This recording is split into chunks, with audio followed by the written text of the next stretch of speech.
Welcome to Dummy's Guide to Main Assembly, where we look at tips and tricks that can help you take your creations to the next level. The single most popular thing to build in main assembly seems to be some kind of car, and I will show you how to do it. We start by hitting tab to bring up our catalog. In there we hit bots, start new bot, and let's start from just a simple box. To build a car we need to start off with some kind of simple chassis.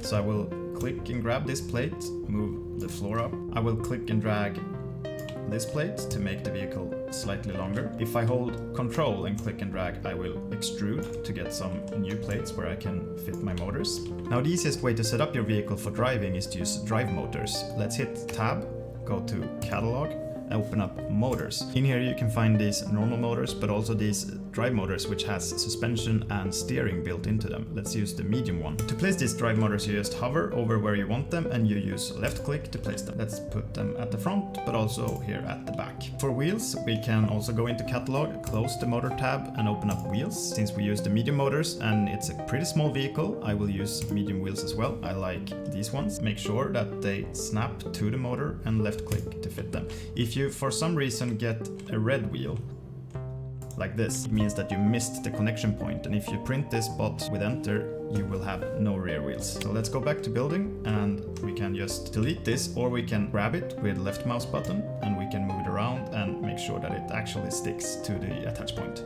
What's really great with main assembly is that if you're new and don't want to dive into programming straight away, you can just hit enter and drive it, because the drive motors are already pre-programmed for you. So as you can see, we already have forward, backwards, and we can also turn left and right.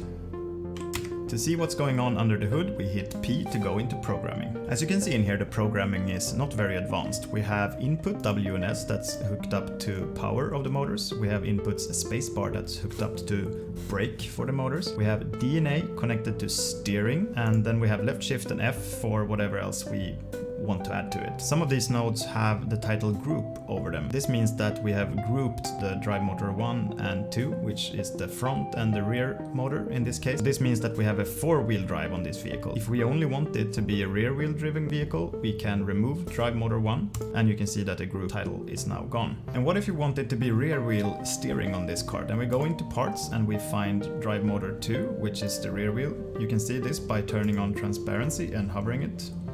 We take steering, pull it into the programming window, and then we move the pin for inputs to steering, and we delete steering on drive motor 1. So now we can just hit enter and we can try our rear wheel driven, rear wheel steering car. And when you're happy with your programming, you should obviously pimp out your vehicle with some cool parts that we provide in the catalog.